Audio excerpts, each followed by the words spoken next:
លោកស្រីអ្នកនាងកញ្ញា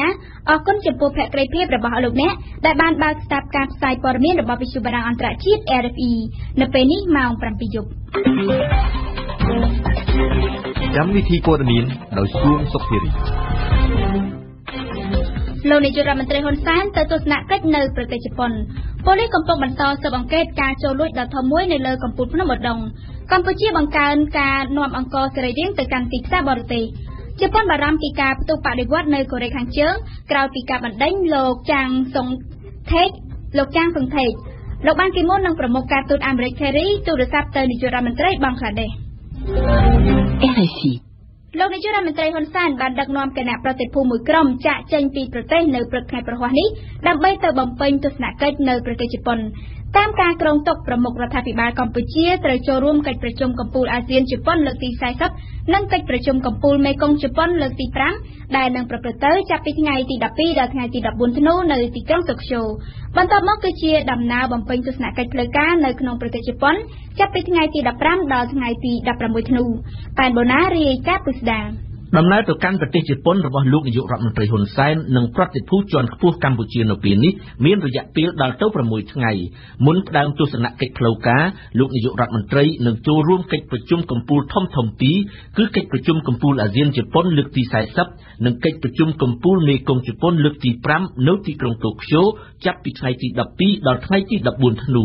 កិច្ចប្រជុំកំពូលអាស៊ានជប៉ុនគ្រោងនឹងអនុម័តសេចក្តីថ្លែងការណ៍ស្តីពីចក្ខុវិស័យមិត្តភាពនិងកិច្ចសហប្រតិបត្តិការអាស៊ានជប៉ុននិងសេចក្តីថ្លែងការណ៍រួមស្តីពីរួមដៃគ្នាដោះស្រាយបញ្ហាប្រឈមនានានៅក្នុងតំបន់នៅក្នុងសកលលោកចំណែកឯកិច្ចប្រជុំកំពូលមេគង្គជប៉ុនក៏គ្រោងនឹងអនុម័តឯកសារស្តីពីការត្រួតពិនិត្យឡើងវិញនៅយុទ្ធសាស្ត្រតូក្យូឆ្នាំ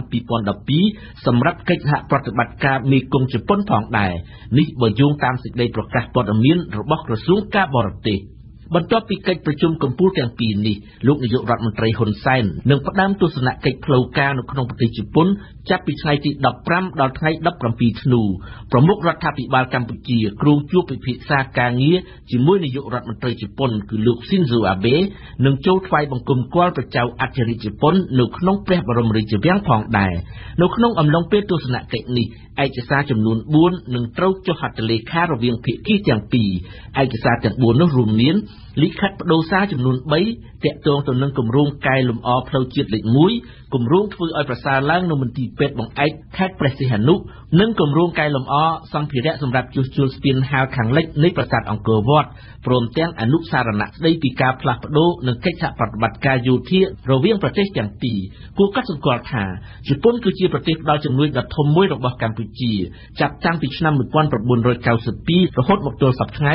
ជប៉ុនបានផ្ដល់ជំនួយឲ្យកម្ពុជាជាមធ្យមប្រមាណជា$100 លានសហរដ្ឋអាមេរិកក្នុងមួយឆ្នាំទំនាក់ទំនងរវាងប្រទេសទាំងពីរដែលមានតាំងពី60ឆ្នាំមកហើយនោះបានរីកធំធាត់ជាលំដាប់បន្ទាប់ពីមហាមិត្តចិននាយករដ្ឋមន្ត្រីជប៉ុនលោកស៊ីនហ្សូអាបេទើបតែបានមកបំពេញទស្សនកិច្ចនៅកម្ពុជាកាលពីថ្ងៃទី16ខែវិច្ឆិកាថ្មីកន្លងទៅនេះ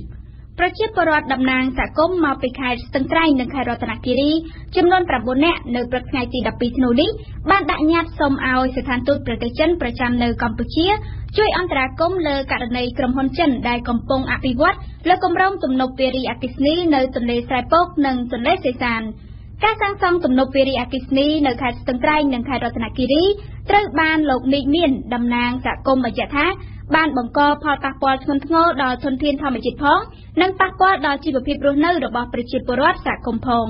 ទំនប់វារីអគ្គិសនីសេសានក្រោម2ស្ថិតនៅក្នុងខេត្តស្ទឹងត្រែងមន្ត្រីស្ថានទូតចិនបានទទួលញត្តិពួកគេហើយថែមទាំងសន្យាបើកការស៊ើបអង្កេតផងដែរលើផលប៉ះពាល់នានា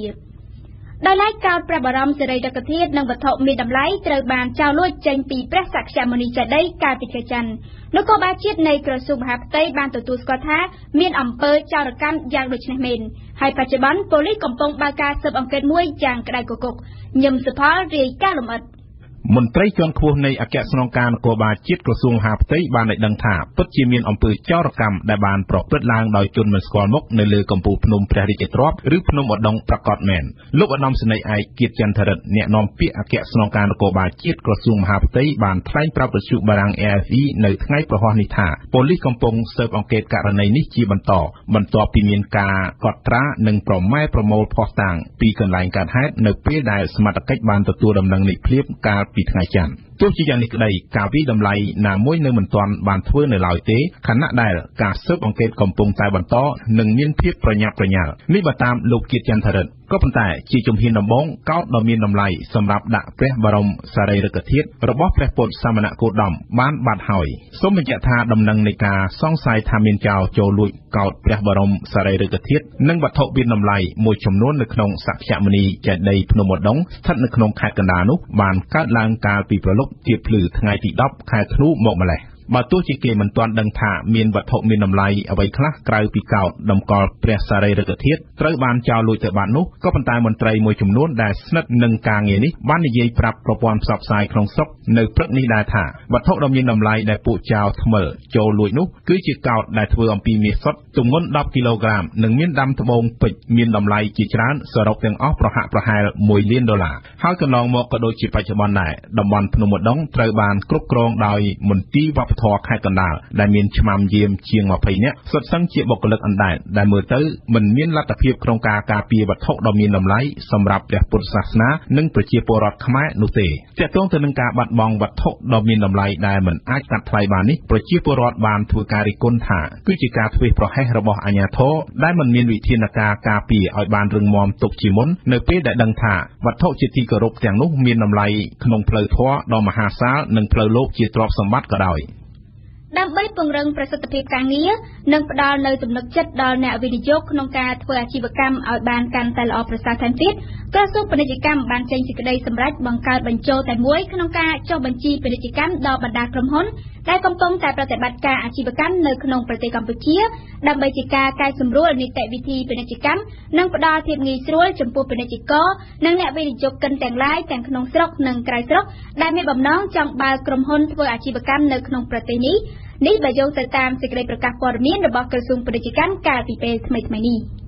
ចំណែកឯនាយកដ្ឋានឱសថនៃក្រសួងសុខាភិបាលបានបើកសិក្ខាសាលាផ្សព្វផ្សាយស្តីពីស្តង់ដារនិងគុណភាពឱសថសម័យឱសថបុរាណនិងឱសថបំប៉នសុខភាពដោយមានរយៈពេល3ថ្ងៃគឺចាប់ពីថ្ងៃទី11ដល់ថ្ងៃទី13ខែធ្នូឆ្នាំ2013នេះនៅឯខេត្តព្រះសីហនុដែលមានការចូលរួមពីសិក្ខាកាមមកពីខេត្តព្រះសីហនុកំពង់ស្ពឺនិងខេត្តកំពតសរុបចំនួន60នាក់យោងតាមទីភ្នាក់ងារព័ត៌មានកម្ពុជា AKP ដែលបានដកស្រង់សម្ដីលោកស្រីឱសថការីនៅផល្លាអនុប្រធាននាយកដ្ឋាននៃក្រសួងសុខាភិបាលបានឲ្យដឹងថាសិក្ខាសាលានេះមានគោលបំណងគ្រប់គ្រងឧបករណ៍ពេទ្យទណ្ឌពេទ្យដែលផលិតក្នុងស្រុកឬនាំចូលពីបរទេសដើម្បីធានានូវស្តង់ដារគុណភាពប្រសិទ្ធភាពនិងសុវត្ថិភាពអ្នកប្រើប្រាស់ដើម្បីកាត់បន្ថយនៅឱសថគ្មានគុណភាពឱសថคล้ายៗនៅកម្ពុជាដោយឡែកអង្គការសេដាក់និងក្រុមហ៊ុនមេកុងអូរីហ្សា Trading បានចុះហត្ថលេខាលើកិច្ចសហការជាមួយគ្នាក្នុងការនាំអង្ករក្រអូបសេរីរាង្គរបស់កម្ពុជាទៅកាន់ទីផ្សារបរទេសនៅក្នុងឆ្នាំ2014ខាងមុខនេះពិធីចុះហត្ថលេខានេះត្រូវបានធ្វើឡើងនៅរសៀលថ្ងៃប្រហ័សទី12ធ្នូនេះនៅទីស្នាក់ការធនាគារអភិវឌ្ឍជនបទនៅទីក្រុងភ្នំពេញគេរំពឹងថាគម្រោងនេះនឹងជួយលើកស្ទួយកម្រិតជីវភាពប្រជាកសិករខ្មែរឲ្យបានកាន់តែល្អប្រសើរឡើងសូមស្ដាប់ប្រាក់ធីតាមជ្ឈមណ្ឌលសិក្សានិងអភិវឌ្ឍកសិកម្មកម្ពុជាដែលហៅកាត់ថាសេដាក់និងក្រុមហ៊ុនមេកុងអូរីហ្សា Trading បានចាប់ដៃគូជាមួយគ្នាដើម្បីផលិតនិងនាំអង្ករសរីរាង្គទៅកាន់ទីផ្សារអន្តរជាតិឲ្យបានកាន់តែច្រើនថែមទៀតលោកខទៀតមន្ត្រីព័ត៌មានរបស់អង្គការសេដាក់បានប្រាប់វិទ្យុបារាំងអន្តរជាតិថាទឹកប្រាក់ដែលត្រូវវិនិយោគនៅក្នុងគម្រោងផលិតនិងនាំអង្ករសរីរាង្គចេញនេះមានចំនួនប្រមាណជា$1 លានសម្រាប់ឆ្នាំ2014ខាងមុខនេះ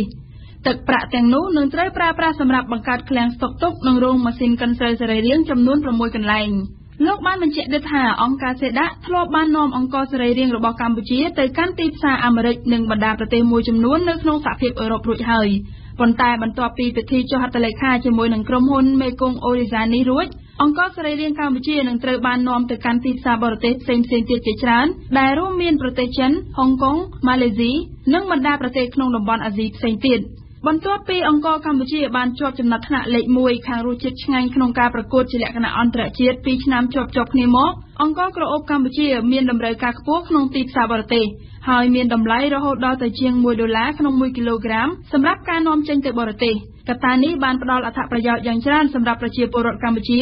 ដែលផលិតស្រូវនិងអង្ករសរីរាង្គដោយសារតែវាមានតម្រូវការខ្ពស់និងមានតម្លៃខ្ពស់ផងដែរអង្គការសេដាក់ក៏ស្វាគមន៍ចំពោះក្រុមហ៊ុនវិនិយោគផ្សេងទៀតដែលមានគោលបំណងចង់ជួយដល់ប្រជាកសិករនៅតាមសហគមន៍និងការថែរក្សាបរិស្ថានដោយគិតពីការផលិតស្រូវសរីរាង្គដែលមិនប្រើប្រាស់ជីគីមីគូបញ្ជាក់ថាអង្គរក្រអូបកម្ពុជាបានជាប់ចំណាត់ថ្នាក់លេខ1 2ឆ្នាំជាប់គ្នាខាងរសជាតិឆ្ងាញ់ក្នុងការប្រកួតជាលក្ខណៈអន្តរជាតិកាលពីឆ្នាំ2012និងឆ្នាំ2013នេះយោងតាមអង្គការសេដាក់ស្រូវក្រអូបកម្ពុជាក៏ជាប់លំដាប់ថ្នាក់លេខ2ក្នុងពិភពលោកខាងការផលិតនិងជាប់ចំណាត់ថ្នាក់លេខ5ខាងការនាំចេញនេះបើតាមទិន្នន័យឆ្នាំ2013របស់សហរដ្ឋអាមេរិកតកតងនឹងការប្រកួតកីឡាស៊ីហ្គេមលើកទី27ដែលប្រទេសមីយ៉ាន់ម៉ាធ្វើជាម្ចាស់ផ្ទះនៅក្នុងថ្ងៃនេះគឺកម្ពុជាទទួលបានមេដាយមាសមួយទៀតហើយមេដាយមាសនេះគឺបានមកពីប្រភេទកីឡាច្បាប់ដូច្នេះសរុបមេដាយនៅក្នុងព្រឹត្តិការណ៍កីឡាស៊ីហ្គេមគឺកម្ពុជាទទួលបានមេដាយសរុបចំនួន16ដែលក្នុងនោះរួមមានមេដាយមាស3មេដាយប្រាក់4និងមេដាយសំរឹទ្ធ9នេះបើគិតត្រឹមថ្ងៃទី12វេលាម៉ោង7ល្ងាចនេះខ្ញុំសូមចាប់ផ្ដើមព័ត៌មានអន្តរជាតិដោយនិយាយពីជប៉ុននៅថ្ងៃប្រហ័សទី12ធ្នូនេះប្រទេសជប៉ុនតាមរយៈលោករដ្ឋមន្ត្រីក្រសួងការពា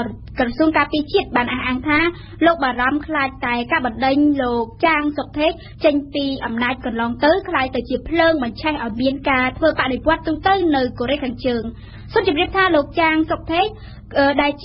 ត្រូវជាឪពុកមារបស់អគ្គមគ្គុទ្ទេសក៍គីមចុងអ៊ុននិងជាមនុស្សខ្លាំងទី2នៅក្នុងរបបកុម្មុយនីសត្រូវបានក្មួយខ្លួនឯងដកអំណាចកាលពីថ្ងៃច័ន្ទដើមសប្តាហ៍នេះយើងស្ដាប់គួយគុណធីរ៉ាគឺនៅក្នុងវេទិកានៃការជញ្ជឹងគិតដែលលោករដ្ឋមន្ត្រីក្រសួងការពារជាតិជប៉ុនអ៊ីស៊ូណូរីអូណូដេរ៉ាបានសម្ដែងក្តីបារម្ភចំពោះស្ថានភាពនៅកូរ៉េខាងជើងបន្ទាប់ពីមានការបណ្ដេញមនុស្សខ្លាំងទី2របស់របបកុម្មុយនីសចេញពីអំណាចលោករដ្ឋមន្ត្រីក្រសួងការពារជាតិជប៉ុនបានពិពណ៌នាថារូបភាពនៃការចាប់ក្រៀកលោកចាងសុងថេកចេញពីកៅអីសភាបានធ្វើឲ្យគេនឹកឃើញដល់ឆាកនៃការធ្វើបដិវត្តវប្បធម៌នៅក្នុងប្រទេសចិនលោកអ៊ីស៊ូណូរីអូណូរ៉េរ៉ាបានបន្ថែមថានេះពិតជារូបភាពមួយដែលអាចនឹងបញ្ឆេះឲ្យមានបដិវត្តទូទៅនៅកូរ៉េខាងជើងនិងថានេះពិតជារឿងមួយដែលលោកកំពុងព្រួយបារម្ភខ្លាំងគួរជំរាបជូនថាកាលពីថ្ងៃច័ន្ទដើមសប្តាហ៍នេះរបបក្រុងព្យុងយ៉ាងបានផ្សព្វផ្សាយជាផ្លូវការនៅព័ត៌មានស្ដីពីការបណ្ដេញលោកចាងសុងថេកចេញពីអំណាចលោកចាងសុងថេកដែលត្រូវជាឪពុកមារបស់អគ្គមគ្គុទ្ទេសក៍គីមចុងអ៊ុននិងត្រូវបានគេចាត់ទុកជាមនុស្សខ្លាំងទី2នៅក្នុងរបបកុម្មុយនីសសព្វថ្ងៃនិយាយពីកូរ៉េខាងជើងនិងជប៉ុនវិញប្រទេសជិតខាងទាំងពីរនេះមិនត្រឹមតែគ្មានទំនាក់ទំនងការទូតរវាងគ្នាប៉ុណ្ណោះទេតែថែមទាំងមានភាពតានតឹងរវាងគ្នាទៀតផងពិសេសតាក់ទងនឹងរឿងចំណាប់ខ្មាំងជប៉ុនក្នុងទសវត្សរ៍ឆ្នាំ70និង80ក្រុងតូក្យូបានចោទក្រុងព្យុងយ៉ាងពីបទមិនបានបំភ្លឺឲ្យបានច្បាស់លាស់ជុំវិញជោគវាសនារបស់ចំណាប់ខ្មាំងជប៉ុនដែលនៅសេសសល់តែក្រុងព្យុងយ៉ាងធ្លាប់បានពន្យល់ថារឿងនោះត្រូវបានដោះស្រាយតាំងពីឆ្នាំ2000ជាមួយនឹងការបញ្ជូនឲ្យជប៉ុនវិញនៅរូបចំណាប់ខ្មាំងមួយចំនួននឹងថាអ្នកដែលនៅសេសសល់បានបាត់បង់ជីវិតអស់ទៅហើយទន្ទឹមគ្នានេះភាពតានតឹងរវាងជប៉ុននិងកូរ៉េខាងជើងក៏បានកើតចេញពីការទាមទាររបស់ក្រុងតូក្យូឲ្យក្រុងព្យុងយ៉ាងបោះបង់ចោលកម្មវិធីនុយក្លេអ៊ែរនិងការផលិតគ្រាប់កាំជ្រួចមីស៊ីលកាលពីខែមេសាកន្លងទៅកូរ៉េខាងជើងបានគំរាមវាយប្រហារជប៉ុនដោយប្រើនុយក្លេអ៊ែរប្រសិនបើជប៉ុនចូលលូកលាន់ក្នុងជម្លោះនៅឧបទ្វីបកូរ៉េនោះការគំរាមពេលនោះបានកើតមានឡើងបន្ទាប់ពីលោករដ្ឋមន្ត្រីការពារជាតិជប៉ុនបានបញ្ជាឲ្យទ័ពជប៉ុនបាញ់កំទេចគ្រាប់មីស៊ីលកូរ៉េខាងជើងទាំងអស់ដែលគំរាមអធិបតេយ្យភាពរបស់ជប៉ុនតែស្រាប់នៅមួយខែក្រោយមកលោកនាយករដ្ឋមន្ត្រីជប៉ុនស៊ីនហ្សូអាបេបានប្រកាសឲ្យដឹងថាលោកត្រៀមខ្លួនដើម្បីបើកជំនួបកម្ពុជាជាមួយលោកគីមចុងអ៊ុនក្រោមលក្ខខណ្ឌមួយចំនួនតែមកទល់ពេលនេះនៅមិនទាន់មានជំនួបណាមួយនៅឡើយទេនៅថ្ងៃពុធម្សិលមិញនេះអគ្គលេខាធិការនៃអង្គការសហប្រជាជាតិលោកបានគីមូននិងប្រមុខការទូតអាមេរិកលោក John Kerry បានទូរស័ព្ទទៅនាយករដ្ឋមន្ត្រីបង់ក្លាដេសលោកស្រី Sheikh Hasina ដើម្បីគូបញ្ជាក់ប្រាប់លោកស្រីឡើងវិញពីសារៈសំខាន់នៃការចរចា រវាងរដ្ឋាភិបាលជាមួយបកប្រឆាំងក្នុងទិសដៅរកដំណោះស្រាយសម្រាប់ដំណើរការបោះឆ្នោតដែលកំពុងតែទាល់ច្រកនៅក្នុងប្រទេសនៅថ្ងៃប្រហ័សនេះបកប្រឆាំងបង់ក្លាដេសត្រូវជួបចរចាជាមួយអ្នកទទួលខុសត្រូវនៃបកកណ្ដាលអំណាចដើម្បីរកដំណោះស្រាយដល់ភាពទាល់ច្រកនេះឲ្យបានមុនថ្ងៃបោះឆ្នោតថ្ងៃ5មករាឆ្នាំ2014ខាងមុខព្រំសឿនសូលីណារាយការណ៍លម្អិតនៅថ្ងៃពុធម្សិលមិញប្រមុខការទូតអាមេរិកលោក John Kerry បានទូរស័ព្ទទៅនាយករដ្ឋមន្ត្រីបង់ក្លាដេសលោកស្រី Sheikh Hasina គូបញ្ជាក់ប្រាប់លោកស្រីឡើងវិញពីសារៈសំខាន់នៃការចរចារវាងរដ្ឋាភិបាលជាមួយបកប្រឆាំងដើម្បីរកដំណោះស្រាយសម្រាប់ដំណើរការបោះឆ្នោតដែលកំពុងតែទាល់ច្រកក្នុងប្រទេសសម្រាប់វិធីដោះស្រាយភាពទាល់ច្រកនេះលោក Kerry ប្រាប់លោកស្រី Hasina ថាអាមេរិករងចាំដំណោះស្រាយមួយដែលស្ថិតក្នុងបែបផែនសន្តិភាពទន្ទឹមនេះដែរអគ្គលេខាធិការនៃអង្គការសហប្រជាជាតិលោកបានគីមូនក៏បានប្រាប់តាមទូរស័ព្ទទៅលោកស្រី Hasina ដែរថាលោកសង្ឃឹមថាភាគីរដ្ឋាភិបាលនិងបកប្រឆាំងបង់ក្លាដេសអាចនឹងជួបពិភាក្សាគ្នាទំនាក់ទំនងតាមទូរស័ព្ទរវាងលោកបានគីមូនលោក John Kerry ជាមួយនាយករដ្ឋមន្ត្រីបង់ក្លាដេសធ្វើឡើងតែមួយថ្ងៃប៉ុណ្ណោះមុនការចរចារវាងបកប្រឆាំងឈ្មោះថាបកជាតិបង់ក្លាដេសនិងអ្នកទទួលខុសត្រូវនានាមកពីបកកណ្ដាលអំណាច Awami League នៅថ្ងៃប្រហ័សនេះកាលពីចុងខែតុលាបកប្រឆាំងនិងសកម្មជនគាំទ្ររបស់ខ្លួនបានធ្វើចលនាកុបកម្មមួយទាមទារឲ្យលោកស្រី Hasina លាចេញពីតំណែងនាយករដ្ឋមន្ត្រីនៅមុនការបោះឆ្នោតសភាគួររំលឹកថាការបោះឆ្នោតសភាបង់ក្លាដេសតាមធម្មតាត្រូវប្រព្រឹត្តទៅនៅថ្ងៃ5មករាឆ្នាំ2014ខាងមុខបកប្រឆាំងបានសូមឲ្យបង្កើតរដ្ឋាភិបាលអន្តរកាលមួយដើម្បីត្រួតពិនិត្យការបោះឆ្នោតប៉ុន្តែនាយករដ្ឋមន្ត្រីបង់ក្លាដេសបានបដិសេធការទាមទារនេះដោយលើកឡើងថារដ្ឋាភិបាលបង់ក្លាដេសកន្លងមកធ្លាប់បានអនុញ្ញាតឲ្យកងទ័ពឡើងកាន់អំណាចក្នុងប្រទេសរួចមកហើយអំពើហិង្សាក្នុងការប្រជុំមុខគ្នារវាងក្រុមប៉ូលីសនិងសកម្មជនបកប្រឆាំងបានសម្លាប់មនុស្សប្រមាណ77នាក់ក្នុងកុបកម្មចុងខែតុលាគិតចាប់ពីឆ្នាំ1975មកបង់ក្លាដេសធ្លាប់រងការធ្វើរដ្ឋប្រហារយ៉ាងហោចណាស់ក៏19លើកដែរនាយករដ្ឋមន្ត្រីបង់ក្លាដេសជាប្រមុខដឹកនាំរដ្ឋាភិបាលស្ដីទីបច្ចុប្បន្នបានសម្រេចម៉ាត់ថាការបោះឆ្នោតសភានឹងប្រព្រឹត្តទៅនៅថ្ងៃ5មករាឆ្នាំ2014ដូចជាការបានគ្រោងទុក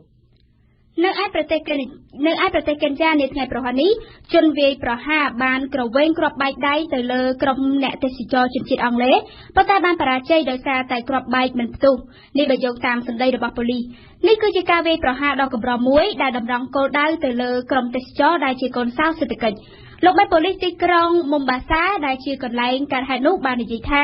ក្រុមអ្នកជំនាញបានទៅដោះគ្រាប់បែកយ៉ាងសុវត្ថិភាពហើយនៅពេលនេះប៉ូលីសកំពុងតែធ្វើការស៊ើបអង្កេតនិងស្វែងរកបុរសដែលបានក្រវែងគ្រាប់បែកទៅលើក្រុមជនបរទេសទាំងនោះ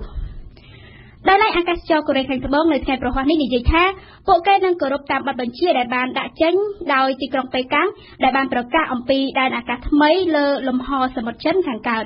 ចលនានេះបានធ្វើឡើងបន្ទាប់ពីទីក្រុងសេអ៊ូលបានណែនាំថាក្រុមអាកាសចរអាចជ្រើសរើសថាយល់ព្រមឬក៏មិនយល់ព្រមគោរពតាមបទបញ្ជាចិនតែទោះជាយ៉ាងណាក៏ដោយក៏រដ្ឋាភិបាលក្រុងសេអ៊ូលមិនទទួលស្គាល់តំបន់ការពារដែនអាកាសថ្មីរបស់ចិននោះទេឆ្លើយតបទៅនឹងការប្រកាសពីតំបន់ការពារដែនអាកាសថ្មីរបស់ចិនកូរ៉េខាងត្បូងកាលពីថ្ងៃអាទិត្យក៏បានប្រកាសពង្រីកដែនអាកាសរបស់ខ្លួនដែរនៅថ្ងៃប្រហ័សនេះនិងរហូតដល់ថ្ងៃសុក្រស្អែកលោកប្រធានាធិបតីបារាំងត្រូវបំពេញទស្សនកិច្ចផ្លូវរដ្ឋនៅក្នុងប្រទេសប្រេស៊ីលទស្សនកិច្ចនេះមានកម្មវត្ថុពីរគឺពង្រឹងទំនាក់ទំនងពាណិជ្ជកម្មនិងទំនាក់ទំនងការទូតការធ្វើដំណើរនេះមិនខាតបង់ពេលវេលាទេគឺមានតែមោទនភាពប៉ុណ្ណោះព្រោះកិច្ចសន្យាសំខាន់ៗជាច្រើននឹងត្រូវចុះហត្ថលេខាឯកិច្ចសន្យាសំខាន់ៗផ្សេងទៀតក៏អាចនឹងត្រូវលេចចេញជារូបរាងផងដែរលោកអ្នកនាងនឹងបានស្ដាប់បទអន្តរាគមន៍ពីរឿងនេះជាមួយនឹងអៀងសុកមិញនៅក្នុងនីតិព្រឹត្តិការណ៍អន្តរជាតិប្រចាំថ្ងៃ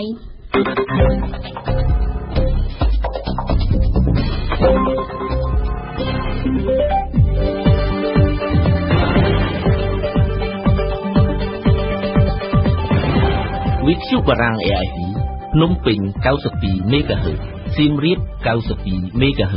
បាត់ដំបងក្រុងព្រះសីហនុនិងកំពង់ចាម 94.5 MHzលោកអ្នកស្ដាប់ជាទីមេត្រីជាបន្តទៀតនេះលោកអ្នកនាងនឹងបានស្ដាប់កម្មវិធីផ្សាយរបស់វិទ្យុយើងដែលក្នុងនោះរួមមានដំបូងគឺជានីតិភ្ញៀវប្រចាំថ្ងៃដែលរៀបចំជូនដោយលៀងដលុចនៅថ្ងៃនេះដលុចបានជួបសម្ភាសជាមួយលោកណេតពេត្រាអ្នកនាំពាក្យសាលាក្តីខ្មែរក្រហមបន្ទាប់មកគឺជានីតិព្រឹត្តិការណ៍អន្តរជាតិប្រចាំថ្ងៃដែលរៀបចំជូនដោយអៀងសុកមិញ ថ្ងៃនេះសុកមិញនឹងចូលខ្លួនមកអន្តរាគមន៍អំពីបារាំងទាញប្រយោជន៍ពីរឿងអាស្រូវចារកិច្ចអាមេរិកនៅប្រេស៊ីលចំណែកនៅក្នុងនីតិបទជការលោកអ្នកនាងនឹងបានស្ដាប់ជននេសាទដែលលើកឡើងអំពីទំនិញកាន់តែឡើងថ្លៃខណៈរដ្ឋាភិបាលប្រកាសកែតម្រង់និងនៅចុងបញ្ចប់នៃកម្មវិធីព័ត៌មានរបស់យើងគឺជានីតិខ្ញុំនិយាយពីភាសារៀបចំជូនដោយថៃដេតដែលនឹងរៀបរាប់ប្រាប់លោកអ្នកអំពីនិស្សិតដែលមានដើមកំណើតខ្មែរនៅក្នុងប្រទេសបារាំងភ្ញៀវប្រចាំថ្ងៃ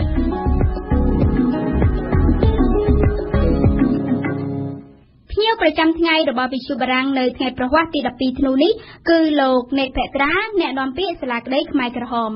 អ្នកនាំពាក្យរូបនេះបានប្រាប់ឲ្យដឹងថាការបង្កើតអង្គជំនុំជម្រះសាលាដំបងទី2និងវិសាលភាពនៃសំណុំរឿង002វគ្គ2គឺជារបៀបវិរៈចម្បងដែលត្រូវបានពិភាក្សាយ៉ាងផុសផុលនៅក្នុងកិច្ចពិភាក្សា2ថ្ងៃនៅសាលាក្តីខ្មែរក្រហមពាក់ព័ន្ធទៅនឹងការរៀបចំសវនកម្មសំណុំរឿង002វគ្គ2លោកនេតភក្ត្រាបញ្ជាក់ថាសាលាដំបងនៃសាលាក្តីខ្មែរក្រហមនឹងសម្រេចអំពីបញ្ហាទាំងអស់បន្ទាប់ពីបានពិនិត្យលើសំណើពីគ្រប់ភាគីទាក់ទងទៅនឹងការបង្កើតអង្គជំនុំជម្រះទី2និងវិសាលភាពនៃសំណុំរឿង002វគ្គ2ដែលអាចពាក់ព័ន្ធទៅនឹងមន្ទីរស21និងការសម្លាប់ជនជាតិវៀតណាមនិងខ្មែរអ៊ីស្លាមសូមអញ្ជើញលោកអ្នកនាងស្ដាប់បទសម្ភាសន៍រវាងលៀងដលុតជាមួយនឹងលោកនេតភក្ត្រាដូចតទៅលោកនេតភក្ត្រាជំរាបសួរបាទសូមជំរាបសួរលោកលៀងដលុតបាទសាលាដំបងនៃតុលាការខ្មែរក្រហមកំពុងពិភាក្សាគ្នាអំពីការរៀបចំសវនកម្មសំណុំរឿង002វគ្គទី2ការពិភាក្សាបានចាប់ផ្ដើមតាំងពីថ្ងៃម្សិលមិញរហូតដល់ថ្ងៃនេះលោកនេតភក្ត្រាលោកដែលជាអ្នកនាំពាក្យរបស់តុលាការខ្មែរក្រហមតើលោកអាចរៀបរាប់លម្អិតបានទេអំពីគម្រោងរៀបចំសវនកម្មសំណុំរឿង002វគ្គ2នេះប្រធានបទជាក់លាក់នោះមានអ្វីខ្លះលោកបាន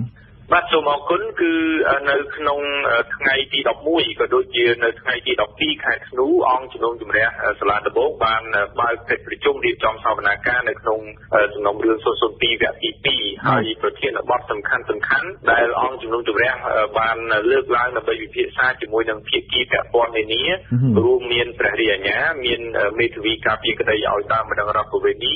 មេធាវីការពារក្តីឲ្យជនជាប់ចោទក៏ដូចជាការិយាល័យរដ្ឋបាលនៃសាលាក្តីខ្មែរក្រហមនេះគឺមានប្រធានបទសំខាន់ចំនួន5ទី1គឺតាក់ទងជាមួយនឹងការអនុវត្តអនុសាសន៍របស់អង្គជំនុំជម្រះតុលាការកំពូលដើម្បីតែងតាំងក្រុមប្រឹក្សាជំនុំជម្រះទី2នៃអង្គជំនុំជម្រះសាលាដំបង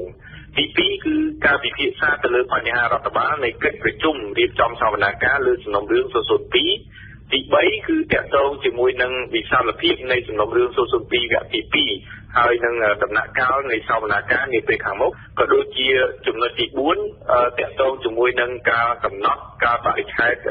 បណ្ដោះអាសន្នសម្រាប់សវនកម្មលើសំណុំរឿង002វគ្គទី2ហើយចំណុចចុងក្រោយគឺចំណុចទី5នេះគឺការកំណត់បញ្ហាសំខាន់សម្រាប់សំណុំរឿង002វគ្គទី2ខ្ញុំចាប់អារម្មណ៍ទៅលើគម្រោងឬក៏ផែនការនៃការបង្កើតអង្គសវនកម្មសាលាដំបងទី2នោះបាទខ្ញុំមិនដឹងថាតើក្នុងរយៈពេល2ថ្ងៃនេះមានការពិភាក្សានោះជឿនលឿនដល់ណាហើយមានការសម្រេចបែបណាទេបាទបាទតាក់ទងជាមួយនឹងរបៀបវិរៈសម្រាប់កិច្ចប្រជុំដោយផ្ដោតទៅលើការអនុវត្តអនុសាសន៍របស់អង្គជំនុំជម្រះតុលាការកំពូលនៅក្នុងការតែងតាំងក្រុមប្រឹក្សាជំនុំជម្រះទី2សម្រាប់អង្គជំនុំជម្រះសាលាដំបងនេះគឺមានការពិភាក្សាយ៉ាងផុសផុលក្នុងនោះគឺមានការលើកឡើងអំពីគោលជំហរផ្សេងៗគ្នាសម្រាប់អង្គជំនុំជម្រះសាលាដំបងគឺអង្គតាមរយៈប្រធានអង្គជំនុំជម្រះសាលាដំបងគឺលោកចៅក្រមលន់នន់បានបញ្ជាក់ថាប្រសិនបើអង្គជំនុំជម្រះសាលាដំបងអាចរក្សាទុកបុគ្គលិកទាំងអស់របស់ខ្លួនបានប្រសិន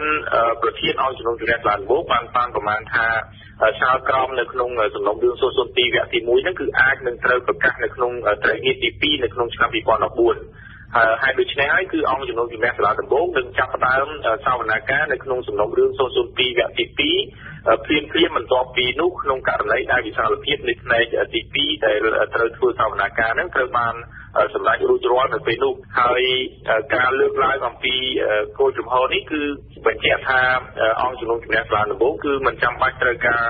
អង្គជំនុំជម្រះទី2ឬមួយក៏អីទេហើយសម្រាប់ប្រធានអង្គជំនុំជម្រះសាលាដំបងដែលបានសម្រេចថាចៅក្រមទាំងអស់ដែលមាននៅក្នុងក្រុមប្រឹក្សាជំនុំជម្រះបច្ចុប្បន្នរបស់អង្គជំនុំជម្រះសាលាដំបង ព្រមទាំងបុគ្គលិកគ្រប់គ្រងបច្ចុប្បន្នទាំងអស់ហ្នឹងចាំបាច់ត្រូវតែដោតជាចម្បងទៅលើការរៀបចំសាលក្រមនៅក្នុងសំណុំរឿង002វគ្គទី1ដើម្បីធានាឲ្យចេញសាលក្រមហ្នឹងបានទាន់ពេលវេលាហើយដូច្នេះហើយបើសិនបើក្រុមប្រឹក្សាជំនុំជម្រះទី2ត្រូវបង្កើតវាជាការចាំបាច់ត្រូវតែមានចាត់ក្រមថ្មីអញ្ចឹងគឺការពិភាក្សាគឺបានផ្ដោតទៅលើបញ្ហានេះដោយស្នើសុំយោបល់បញ្ជាក់ពីខាងការិយាល័យរដ្ឋបាលថាតើបើសិនជាមានការបង្កើតអង្គជំនុំជម្រះទី2មានការផ្ដល់នៅការគ្រប់គ្រងផ្នែកហិរញ្ញវត្ថុក៏ដូចជាផ្នែកបច្ចេកទេសនិងបុគ្គលិកគ្រប់គ្រាន់ដែរឬទេជាចម្លើយគឺផ្នែករដ្ឋបាលបានបញ្ជាក់ថាបើសិនជាមានការបង្កើតអង្គជំនុំជម្រះទី2នេះគឺអាស្រ័យទៅលើអង្គជំនុំជម្រះសាលាដំបូងជាពិសេសគឺប្រធានអង្គជំនុំជម្រះសាលាដំបូងតែម្ដងហើយការិយាល័យរដ្ឋបាលគឺគ្រប់គ្រងជានិច្ចផ្ដល់នៅថវិកាក៏ដូចជាផ្ដល់នៅសម្ភារៈនិងបច្ចេកទេសធនធានមនុស្សជូនដល់អង្គជំនុំជម្រះសាលាដំបូងដើម្បីធ្វើយ៉ាងម៉េចបង្កើតអង្គជំនុំជម្រះទី2នេះដើម្បីពន្លឿនដំណើរការជំនុំជម្រះក្តីស្របទៅតាមអនុសាសន៍របស់អង្គជំនុំជម្រះតុលាការកំពូលអ្វីដែលជាការសម្រេចចុងក្រោយហ្នឹងគឺយើងមិនទាន់ដឹងទេលោកនេតភក្ត្រាខ្ញុំត្រឡប់មកនិយាយអំពីវិសាលភាពនៃសំណុំរឿង002វគ្គ2វិញម្ដងដូចយើងបានឃើញហើយថានៅក្នុងសំណុំរឿង002វគ្គ1នោះជនជាប់ចោទទាំងពីរត្រូវបានជំនុំជម្រះលើបទចោទតូចៗទៅទៀតដែលរួមមានដូចជាការជំនះដោយបង្ខំទាំងពីរលើកនិងការកាប់សម្លាប់រង្គាលទៅលើទាហានលន់នល់ជាដើមចុះសំណុំរឿង002វគ្គទី2នេះវិញអាចមានបទចោទតូចៗតាក់ទងនឹងអ្វីខ្លះបានតាក់ទងជាមួយនឹងវិសាលភាពនៃសំណុំរឿង002វគ្គទី2យើងឃើញថាសំណុំរឿងនេះគឺមានការបញ្ចូលនៅ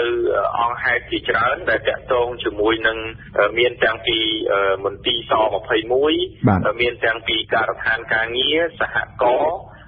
ហើយក្តោបរួមទៅលើឧក្រិដ្ឋកម្មសង្គ្រាមនិងឧក្រិដ្ឋកម្មបល្ល័យពូជសាសន៍ដែលឧក្រិដ្ឋកម្មបល្ល័យពូជសាសន៍នេះគឺផ្ដោតទៅលើការសម្លាប់រង្គាលទៅលើជនជាតិវៀតណាមហើយនិងជនជាតិចាមនៅក្នុងរបបខ្មែរក្រហមដូច្នេះ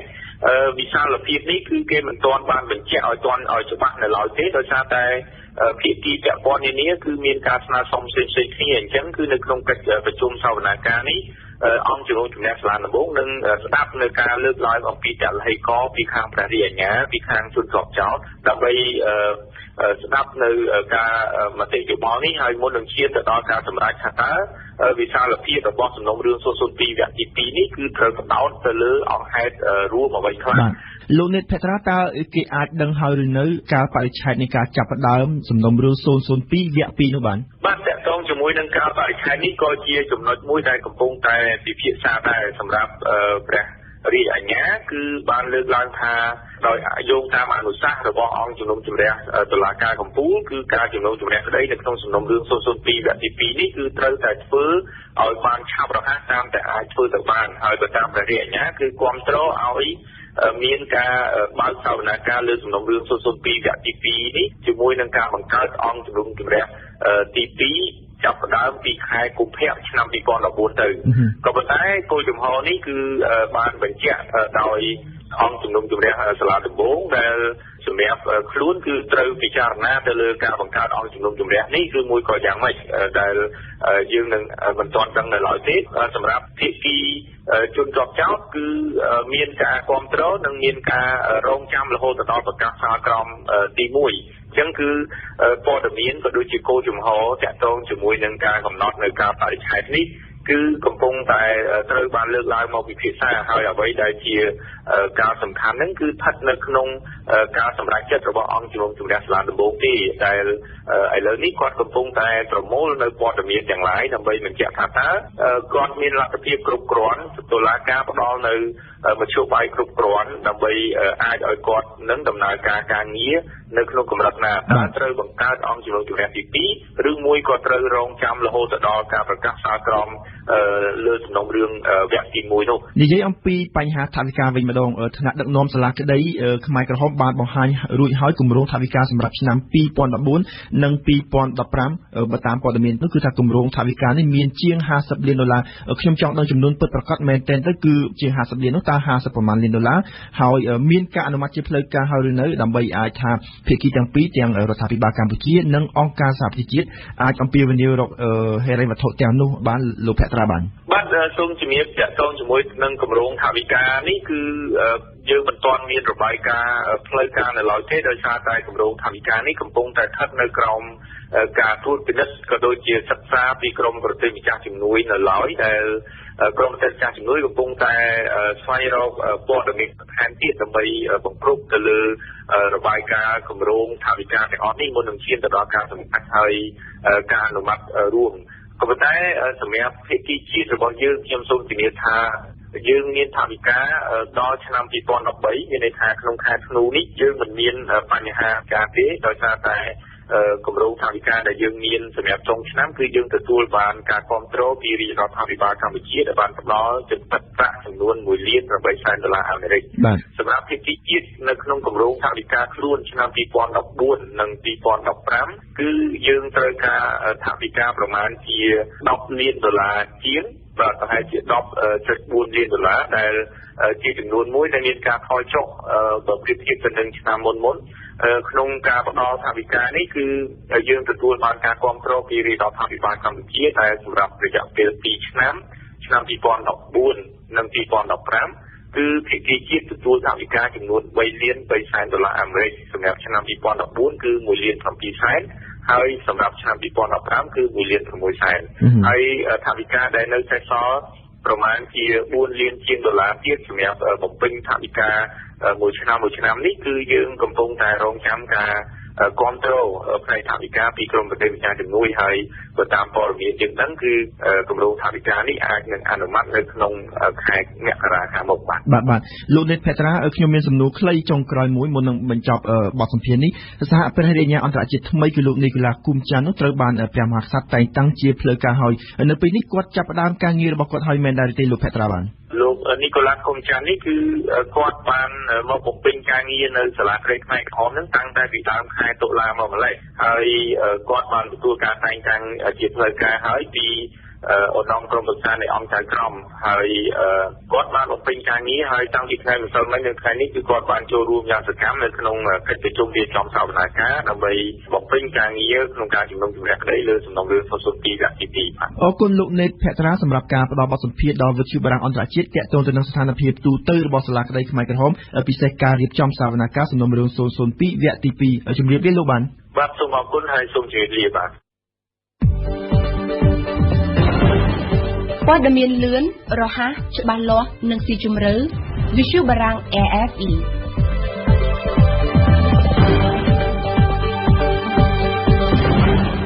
អរគុណដល់លោកដែលបានរៀបចំនីតិភ្ញៀវប្រចាំថ្ងៃអំបញ្ញមិញនេះ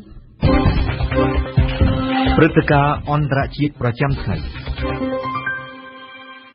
នៅក្នុងនីតិព្រឹត្តិការណ៍អន្តរជាតិប្រចាំថ្ងៃនៅថ្ងៃនេះអៀងសុកមិញនឹងចូលខ្លួនមកអន្តរាគមន៍ជុំវិញបារាំងទាញប្រយោជន៍ពីរឿងអាស្រូវចរកិច្ចអាមេរិកនៅប្រេស៊ីលជំរាបសួរសុកមិញចាជំរាបសួរសុភារីចាសុកមិញនៅថ្ងៃប្រហ័សនេះនិងរហូតដល់ថ្ងៃសុក្រស្អែកលោកប្រធានាធិបតីត្រូវបំពេញទស្សនកិច្ចផ្លូវការនៅរដ្ឋក្នុងប្រទេសប្រេស៊ីលទស្សនកិច្ចនេះមានកម្មវិធី2គឺពង្រឹងទំនាក់ទំនងពាណិជ្ជកម្មនិងទំនាក់ទំនងការទូតការធ្វើដំណើរនេះមិនខាតបង់ពេលវេលាទេគឺមានតែមោទនភាពប៉ុណ្ណោះព្រោះថាកិច្ចសន្យាសំខាន់ជាច្រើននឹងត្រូវចុះហត្ថលេខាឯកិច្ចសន្យាសំខាន់ផ្សេងទៀតក៏នឹងត្រូវលេចចេញជារូបរាងផងដែរចាលោកប្រធានាធិបតីបារាំងហ្វ្រង់ស័រហូឡង់ត្រូវអញ្ជើញទៅដល់ប្រទេសប្រេស៊ីលនាព្រឹកថ្ងៃប្រហ័សនេះសម្រាប់ទស្សនកិច្ចផ្លូវការ2ថ្ងៃដោយដែលបានជម្រាបជូននៅក្នុងព័ត៌មានអំបញ្ញមិញស្រាប់ហើយថាកម្មវិធីនៃទស្សនកិច្ចរបស់លោកប្រធានាធិបតីគឺសម្ដៅពង្រឹងនិងពង្រីកភាពជាដៃគូពាណិជ្ជកម្មយុទ្ធសាស្ត្រជាមួយនឹងប្រទេសប្រេស៊ីលដែលគេចាត់ទុកថាជាប្រទេសដែលមានសេដ្ឋកិច្ចខ្លាំងបំផុតនៅក្នុងទ្វីបអាមេរិកឡាទីនក្នុងន័យនេះខ្ញុំចង់ដឹងថាតើបារាំងនិងប្រេស៊ីលមានទំនាក់ទំនងសេដ្ឋកិច្ចពាណិជ្ជកម្មក្នុងកម្រិតណាដែរចាសុភារីទស្សនកិច្ចរបស់លោកប្រធានាធិបតីបារាំងនៅប្រទេសប្រេស៊ីលថ្ងៃនេះគឺពិតណាស់ធ្វើឡើងនៅក្នុងបំណងពង្រឹងភាពជាដៃគូយុទ្ធសាស្ត្រទ្វេភាគីបារាំងប្រេស៊ីលឲ្យកាន់តែរលូននិងប្រសើរឡើងថែមទៀតបើតាមវិមានប្រធានាធិបតីទំនាក់ទំនងសេដ្ឋកិច្ចនិងការផ្ដោះប្ដូរពាណិជ្ជកម្មព្រមទាំងវិនិយោគរវាងបារាំងនិងប្រេស៊ីលកើនឡើងជាលំដាប់និងល្អខ្លាំងណាស់ បើគិតពីទំហំវិនិយោគបរទេសនៅប្រទេសប្រេស៊ីលបារាំងស្ថិតនៅក្នុងលំដាប់លេខ5ដោយមានក្រុមហ៊ុនឈរជើងនៅក្នុងប្រទេសមហាអំណាចសេដ្ឋកិច្ចទី6លើពិភពលោកនេះប្រមាណពី500ទៅ600ក្រុមហ៊ុនលើសពីនេះទៅទៀតនៅក្នុងឱកាសទស្សនកិច្ចផ្លូវរដ្ឋនេះកិច្ចសន្យាជាច្រើននឹងត្រូវចុះហត្ថលេខាមានជាអាចការព្រមព្រៀងវិនិយោគរបស់ក្រុមហ៊ុនប្រេង Total បារាំងជាមួយនឹងក្រុមហ៊ុនប្រេងប្រេស៊ីលហើយនៅក្នុងវិស័យធម្មពលនេះដែរក្រុមហ៊ុន Avera បារាំងក៏នឹងត្រូវចុះហត្ថលេខាទទួលសាងសង់ម៉ាស៊ីនប្រតិករនុយក្លេអ៊ែរទី3ឲ្យប្រេស៊ីលក្នុងទឹកប្រាក់ប្រមាណជា1250លានអឺរ៉ូ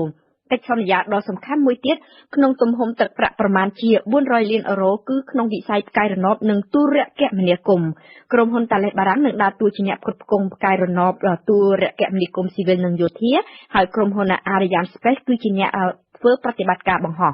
ទំនាក់ទំនងបារាំងប្រេស៊ីលនេះមិនបញ្ចប់ត្រឹមពាណិជ្ជកម្មធម្មពលនេះទេសុភារីកិច្ចសហប្រតិបត្តិការនឹងការពង្រឹងភាពជាដៃគូនៅក្នុងវិស័យអប់រំសិក្សាស្រាវជ្រាវលក្ខណៈដោយដែលមានវត្តមានរដ្ឋមន្ត្រី8រូបគឺរដ្ឋមន្ត្រីការបរទេសយុតិធម៌ពាណិជ្ជកម្មក្រៅប្រទេសសេដ្ឋកិច្ចសង្គម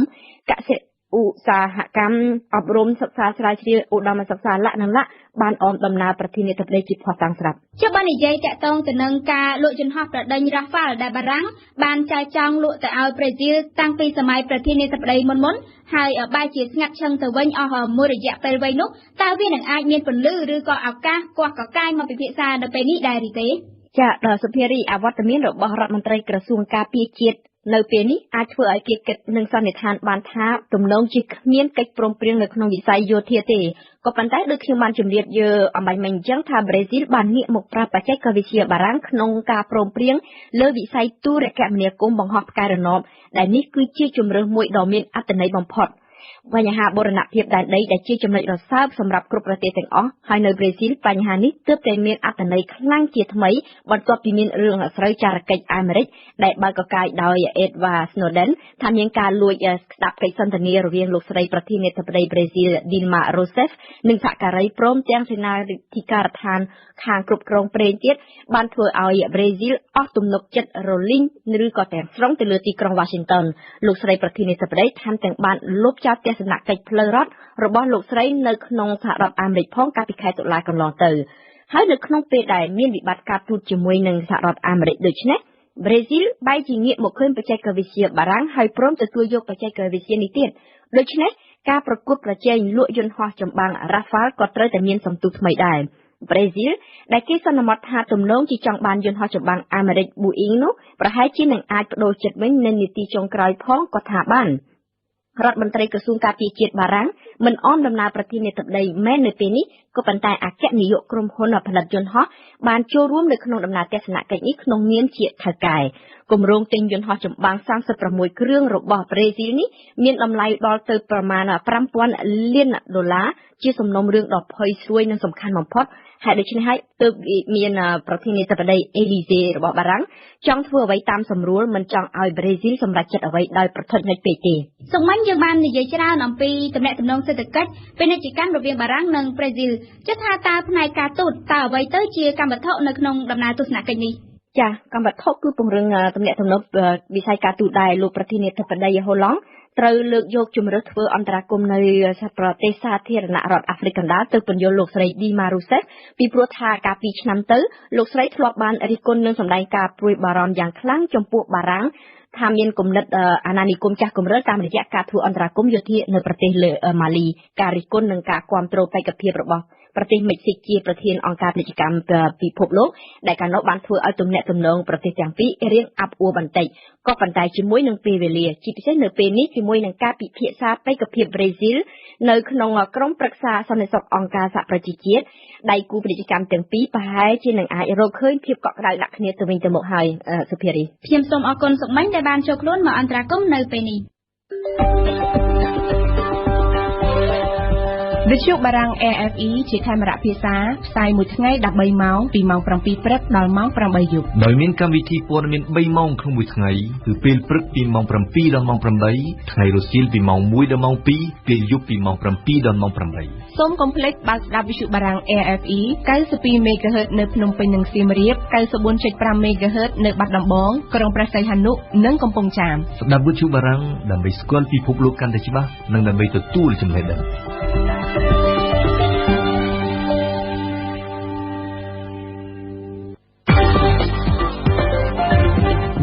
យកកាទាំងអាជីវករនិងពលរដ្ឋមួយចំនួនក្នុងទីក្រុងភ្នំពេញបានប្រតិកម្មចំពោះតម្លៃទំនិញដែលនៅតែបន្តឡើងថ្លៃការឡើងថ្លៃនេះដែលបានធ្វើឲ្យប៉ះពាល់ដល់ការប្រកបមុខរបររស់នៅប្រចាំថ្ងៃរបស់អាជីវករលក់ដូរនិងអ្នកប្រើប្រាស់អាជីវករលក់ដូរមួយចំនួនបានអះអាងថាទំនិញស្ទើរតែគ្រប់មុខទាំងអស់មិនថាគ្រឿងបរិក្ខារប្រើប្រាស់ឬក៏គ្រឿងទេសសម្រាប់បរិភោគនោះទេគឺឡើងថ្លៃទាំងអស់ការឡើងថ្លៃនេះគឺបន្ទាប់ពីរដ្ឋាភិបាលបានប្រកាសកំណែទម្រង់ស្ថាប័នពន្ធគយពលគឺលែងបណ្ដាលឲ្យមានការរត់ពន្ធខុសច្បាប់ទៀតហើយនេះបើតាមការបញ្ជាក់របស់អ្នកវិភាគសេដ្ឋកិច្ចឯករាជ្យអ្នកសេដ្ឋកិច្ចបានផ្ដល់យោបល់ថារដ្ឋាភិបាលពិតណាស់គឺត្រូវតែយកពន្ធ 100% ប៉ុន្តែត្រូវតែទម្លាក់អត្រាពន្ធជាពិសេសសម្រាប់គ្រឿងប្រើប្រាស់ឧបភោគបរិភោគសូមលោកអ្នកនាងអញ្ជើញស្ដាប់បទយការបស់សុនមេសាចំណេញហ្នឹងហើយមានការឡើងថ្លៃគ្រឿងជ័រគ្រឿងកែវកំប៉ុងហើយនឹងទឹកទេសអីហ្នឹងគេឡើងដោះគោហ្នឹងទៅឡើង11មកពុនបងឡើងថ្លៃមិនមែនលុយឡើងទេពុនឡើងដល់ឥឡូវអត់បានទេពិបាកមែនតើជួនណាយើងលក់ខាតក៏មានដែរសម្លេងនៃការតថ្លៃទំនិញនិងការរអ៊ូពីតម្លៃទំនិញឡើងថ្លៃសឹងគ្រប់មុខបានលាន់ឮឡើងក្នុងរយៈពេលប្រមាណខែចុងក្រោយនេះគឺជារយៈពេលដែលរដ្ឋាភិបាលកម្ពុជាបានប្រកាសធ្វើកំណែទម្រង់របស់ខ្លួនជាពិសេសលើស្ថាប័នពន្ធគយប៉ុន្តែទាំងពលរដ្ឋនិងអាជីវករលក់ដូរតូចធំអ្នកឈ្មួញកណ្ដាលបានត្អូញត្អែអំពីតម្លៃទំនិញដែលឡើងថ្លៃនេះកំពុងអង្គុយហូបនំដំណើបសម្រាប់អាហារពេលព្រឹកភ្នែករំពេចទៅកាន់របស់របរអេឡិចត្រូនិកនៅក្នុងហាងដែលមិនទាន់មានអ្នកទិញតាំងពីព្រឹកមកបុរសវ័យ41ឆ្នាំឈ្មោះងួនវុធីដែលជាអ្នកឈ្មួញកណ្ដាលលក់គ្រឿងបរិក្ខារអគ្គិសនីនៅផ្សារច្បារអំពៅបានតូនតែចំពោះទំនិញឡើងថ្លៃយ៉ាងដូចនេះទូចណាធំបងស្មើគ្នាអញ្ចឹងទៅវាអាចទៅលក់បថោបថយគ្នាបានណាបាទដល់ឥឡូវអត់បានទេពិបាកមែនតើឆ្នាំដូចជាឧទាហរណ៍ដូចឆ្នាំបាយអញ្ចឹងឆ្នាំបាយឡើង1សិតតែ2.5កាក់អាធំឡើង3.5កាក់អញ្ចឹងទៅអូអ្នកទិញដឹងតែតម្លៃឆាស់ដល់យើងលក់ប្របាក់លក់ណាប្របាក់លក់ថាមកបាក់មកសពមកគ្រប់មកចាប់តាំងរួចលក់ស្ងាត់ទៀតមិនស្ងាត់លេងកំពូលស្ងាត់រួចរបស់អស់ហ្នឹងវាអត់មានត្រូវការដូចមកហូបអីអាហ្នឹងរបស់គេត្រូវការវាចាំថ្ងៃរបស់នេះគេអត់ទិញក៏បានដល់ប៉ះពាល់ដល់យើងធំធេងមែនតើធំមែនតើយើងទៅជួនណារៀបក្នុងនាមជាអ្នកបោះដុំគ្រឿងបរិក្ខារអគ្គិសនីក្នុងផ្សារអរិយាពេលជាង10ឆ្នាំហើយលោកវុធីបានអះអាងថាដោយសារតែតម្លៃទំនិញឡើងថ្លៃនាពេលចុងក្រោយនេះបានធ្វើឲ្យលោកជាអ្នកឈ្មួញកណ្ដាលនោះបានបាត់បង់អតិថិជនដែលមកទទួលទិញបន្តអស់ជាច្រើនប៉ះពាល់ឈ្មួញកណ្ដាលធំជាងគេតែពីមុនទិញច្រើនឥឡូវអត់មានអាណាមកទិញទេវាទិញណាវាទិញ1ម៉ោពី1ជួនណាមួយខែបាន1ម៉ោពី1ទៅប៉ុណ្ណឹងពីមុនអត់ទេសោះ4-10ម៉ោ20ម៉ោអីហ្នឹងដល់ឥឡូវអត់តាំងពីនិយាយសាច់ចាំទៅតាំងពីបោះឆ្នោតរួចដូចជាខ្ញុំហ្នឹងគេហៅឈ្មួញកណ្ដាលហ្នឹងគៀបឈ្មួញកណ្ដាលយើងវាមិនថាទេពាក្យថាគៀបឈ្មួញកណ្ដាលងាប់អ្នកក្រមិនងាប់យើងមិនងាប់មកឈ្មួញកណ្ដាលងាប់ឈ្មួញធំណាគេហៅធ្វើឲ្យអ្នកមានកាន់តែមានធំទៅអ្នកក្រកាន់តែក្រទៅก็ต้องเก็บมาทำดีที่มันก้อนหัวอันที่มันใส่ก้อนอะไร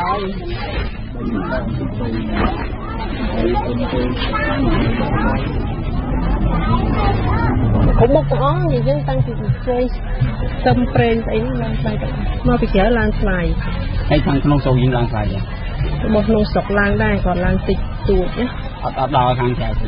ทางแถวซอกเวลาดอยบ่ได้อ่ะหัวไอ้บอกแล้วที่ลางเฉยบอกว่าลางติดพิษได้ลายเนื้อดาลางกุบกมาตั้งปีวิชาตั้งปี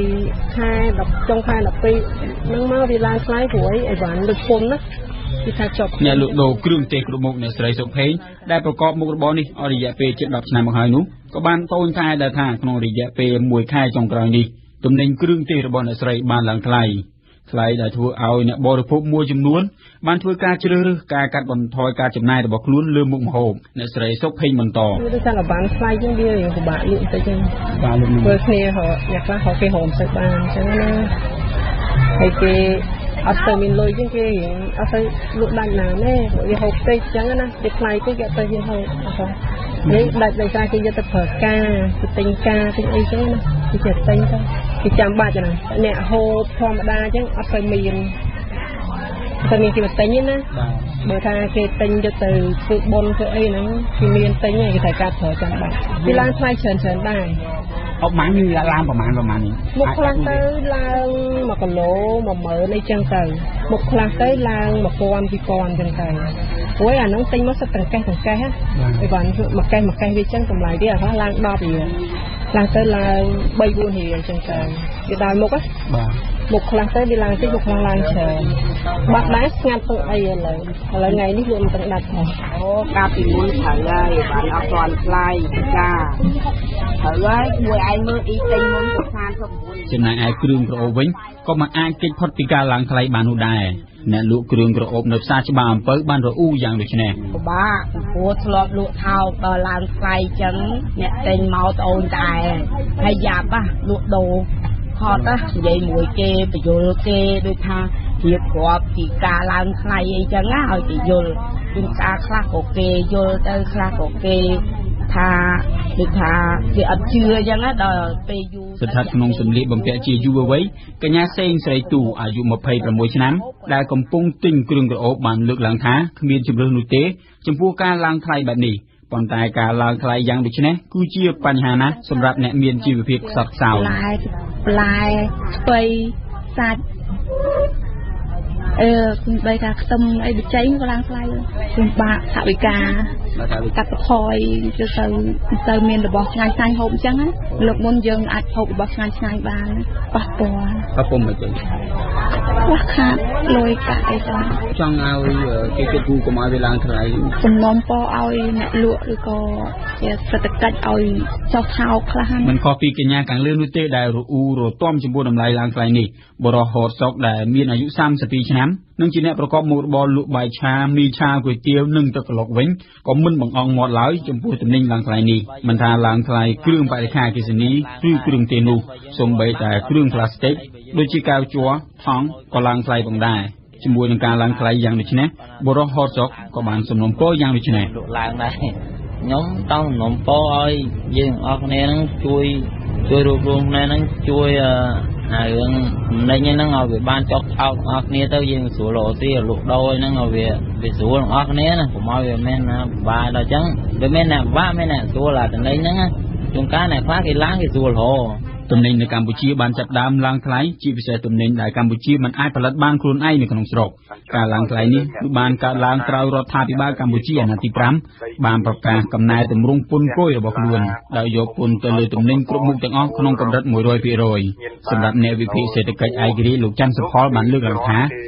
ដ្ឋយកពន្ធ 100% យ៉ាងដូចនេះគឺជារឿងល្អសម្រាប់រដ្ឋព្រោះថារដ្ឋនឹងអាចមានថវិកាជាតិច្រើនប៉ុន្តែការយកពន្ធនេះវានឹងជះឥទ្ធិពលទៅដល់អ្នកក្រការដែលយកពន្ធទៅលើថ្លៃទំនិញខ្លះគឺប៉ះពាល់ទាំងអស់គ្នាទាំងអ្នកមានទាំងអ្នកក្របាទទំនិញខ្លះអាចថាប៉ះអ្នកក្រច្រើនជាងអ្នកមានផងជាពិសេសបើសិនជាស្បៀងអាហារដែលប្រជាពលរដ្ឋចាំបាច់អញ្ចឹងបើសិនជាការយកពន្ធធ្វើឲ្យ 100% ណាការយកពន្ធ 100% ធ្វើឲ្យទំនិញនោះត្រូវតែឡើងថ្លៃចម្លើយគឺមិនល្អសម្រាប់ប្រជាពលរដ្ឋហើយល្អសម្រាប់រដ្ឋអ្នកវិភាគនេះបានស្នើឲ្យរដ្ឋាភិបាលកម្ពុជាប្រើប្រាស់វិធីទម្លាក់អត្រាពន្ធជំនួសទៅវិញជាពិសេសលើតម្លៃគ្រឿងឧបភោគបរិភោគគឺដើម្បីជៀសវាងការសម្លាប់អ្នកក្រលោកច័ន្ទសុផលទាំង10តោនហើយក្នុងអត្រាមួយទៀតជាងមុនក្នុងកម្រិតណាមួយដែលមិនឲ្យប៉ះពាល់ធ្វើឲ្យទំនិញនោះឡើងថ្លៃនៅលើទីផ្សារបាទជាពិសេសគឺទំនិញណាដែលប៉ះពាល់ទៅដល់ប្រជាពលរដ្ឋក្រីក្រដែលជាតម្រូវការចាំបាច់របស់ប្រជាពលរដ្ឋក្រីក្រហើយទំនិញសម្រាប់ប្រជាពលរដ្ឋដូចថាអ្នកទូធាឧទាហរណ៍ដូចស្រាថ្លៃអញ្ចឹងអាហ្នឹងគឺយើងគួរតែយកពន្ធពោះក៏មិនអីដែរជាការពិតវិធានការពន្ធដារគឺដើម្បីជួយបង្កើនការផលិតនៅក្នុងស្រុក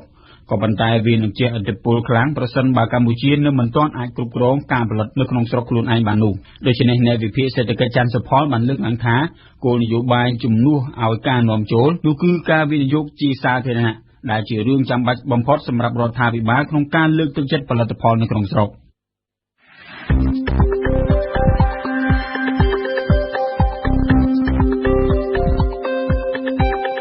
ព័ត៌មានទាន់ហេតុការណ៍ បទយកការប្រកបដោយវិជ្ជាជីវៈទស្សនៈសារព័ត៌មានខ្មែរបទវិភាគគ្រប់ជ្រុងជ្រោយផ្ដល់ជូនដោយវិទ្យុបារាំង RFE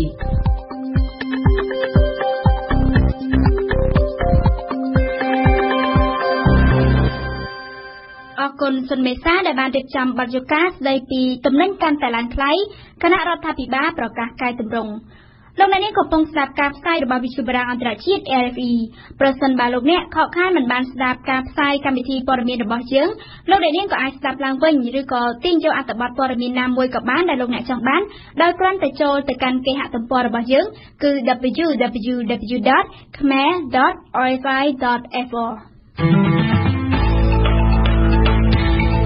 Chronique bilingue, Joseph Tadpet. នាទីខ្ញុំនិយាយពីភាសាដោយថៃដេត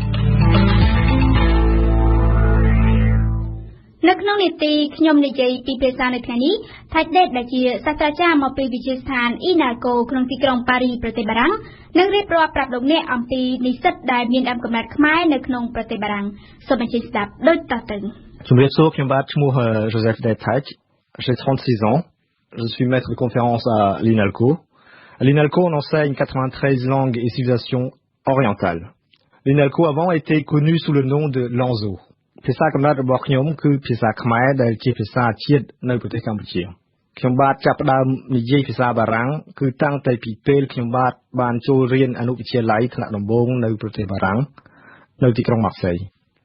J'ai donc fait toute ma scolarité au niveau secondaire et mes études supérieures en France. Étant accueilli et élevé dans une famille française, j'ai très vite adopté la langue et la culture française. ក្រោយពីប្រឡងបាកាឡូរីយ៉ាផ្នែកវិទ្យាសាស្ត្រជាប់មកខ្ញុំបាទបានចូលរៀនផ្នែកប្រវត្តិសាស្ត្រនៅសាកលវិទ្យាល័យ Aix-en-Provence ក្នុងរយៈពេល2ឆ្នាំពេលនោះខ្ញុំយល់ថាអ្វីដែលខ្ញុំចូលចិត្តរៀនជាងគេគឺផ្នែកភាសានៅអនុវិទ្យាល័យនិងវិទ្យាល័យក្រៅពីភាសាអង់គ្លេសភាសាអេស្ប៉ាញ៉ុលនិងភាសាឡាតាំងដែលគេតម្រូវឲ្យយើងរៀនខ្ញុំបាទព្រមទាំងមិត្តភ័ក្តិខ្មែរ 3-4 នាក់បាននាំគ្នាទៅសូមចូលរៀនភាសានិងអក្សរខ្មែរនៅវត្តខ្មែរនៅទីក្រុង Marseille. Ainsi, après 2 années à la fac d'histoire à Marseille, j'ai décidé de me réorienter vers les cursus de langue, mais des langues dites rares. Je suis donc venu m'installer à Paris pour m'inscrire en licence de thaï et de khmer à l'INALCO. Le thaï est une langue que je connaissais déjà un peu grâce aux chansons que j'écoutais dans les camps de réfugiés lorsque j'étais enfant. Le cambodgien, je parlais déjà, mais je ne connaissais pas très bien, surtout au niveau de l'écrit. ហើយដែលខ្ញុំត្រឡប់មករៀនភាសាថៃនិងភាសាខ្មែរនេះគឺមកពីខ្ញុំចង់យល់ដឹងឲ្យបានជ្រៅជ្រះទៅលើអក្សរសាស្ត្រនិងវប្បធម៌នៃប្រទេសទាំងពីរនេះដែលជាប្រទេសកំណើតរបស់ខ្ញុំផងនិងប្រទេសដែលខ្ញុំបានរស់នៅពេលខ្ញុំនៅវ័យកុមារផង Je me disais qu'en fin de compte, je connaissais plus la littérature française et l'histoire de France que ce que je connaissais de ma culture d'origine. Cette quête de l'origine culturelle est assez commune à une grande partie de la population d'étudiants à l'INALCO, en particulier ceux dont les parents sont originaires des pays du Maghreb ou des pays sud-est asiatiques, comme le Cambodge, le Vietnam et le Laos. ដើមឆ្នាំ 2000 ខ្ញុំបានទទួលអាហារូបករណ៍ពីវិទ្យាស្ថានជាតិបង្រៀនភាសានិងអរិយធម៌បូព៌ាប្រទេសដែលយើងហៅថា INALCO នោះដើម្បីទៅរៀនបញ្ចប់បរិញ្ញាបត្រខាងអក្សរសាស្ត្រថៃនៅប្រទេសថៃរយៈពេល2ឆ្នាំនៅពេលខ្ញុំបានត្រឡប់មកប្រទេសថៃពីប្រទេសថៃវិញខ្ញុំបានរៀនបន្តផ្នែកភាសាវិទ្យាដើម្បីវិភាគភាសាខ្មែរកម្រិតអនុបណ្ឌិតនិងក្រោយមកទៀតកម្រិតបណ្ឌិត J'ai soutenu ma thèse de doctorat en 2007. Pour mes recherches doctorales, afin de mieux me familiariser avec la langue et la culture khmer, j'ai séjourné dans le pays pendant 6 ans. Pendant cette période, à côté de mes recherches sur la langue, je donnais des cours de linguistique à l'Université royale de Phnom Penh et à l'Université des Beaux-Arts à Phnom Penh. En 2009, suite à mon recrutement à l'INALCO, en tant que maître de conférence, je suis revenu m'installer à Paris où j'enseigne la linguistique khmer, la linguistique générale et la linguistique d'Asie du Sud-Est. ដោយខ្ញុំបាទបានជម្រាបពីដើមមកនៅ INALCO មានបង្រៀន93ភាសានិងអរិយធម៌ក្នុងពិភពលោក INALCO ចាប់មានបង្រៀនភាសាខ្មែរនិងអរិយធម៌ខ្មែរតាំងតែពីឆ្នាំ 1908 មកម្លេះនៅពេលនោះ INALCO មានឈ្មោះថាសាលាជាតិបង្រៀនភាសាបូព៌ាប្រទេសគឺមិនទាន់មានឈ្មោះថាវិទ្យាស្ថាននៅឡើយទេ À l'époque, l'enseignement du Khmer s'adressait avant tout aux futurs administrateurs qui allaient prendre des fonctions au Cambodge. Un siècle plus tard, les profils des étudiants de Khmer à l'INALCO ont complètement changé. ក្នុងកំឡុងពេល20ឆ្នាំក្រោយនេះយើងសង្កេតឃើញថានិស្សិតដែលចុះឈ្មោះចូលរៀនភាសាខ្មែរមាន3ប្រភេទ ប្រភេទទី1គឺនិស្សិតដែលមិនមានដើមកំណើតជាខ្មែរនោះទេតែមានបំណងធ្វើការស្រាវជ្រាវតាក់ទងនឹងប្រទេសខ្មែរឬមានគោលបំណងចង់ទៅធ្វើការនៅប្រទេសខ្មែរប្រភេទទី2គឺនិស្សិតដែលមានគូសកលខ្មែរប្រភេទទី3គឺនិស្សិតដែលមានដើមកំណើតជាខ្មែរតែមិនសូវចេះនិយាយភាសាខ្មែរនិងមិនចេះអក្សរខ្មែរក្នុងចំណោមនិស្សិតក្រុមនេះភាគច្រើនគេ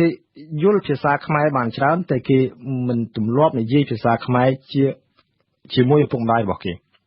Là, nous sommes dans le problème de la double culture et du bilinguisme face à la recherche d'identité individuelle. À un moment donné, il y a toujours une langue ou une culture qui devient prédominante au détriment de l'autre. Ce que nous pouvons remarquer chez les Cambodgiens en France, c'est que dans la majorité des familles, les parents ne font pas assez d'efforts pour parler cambodgien à leurs enfants ou pour pousser les enfants à apprendre le cambodgien.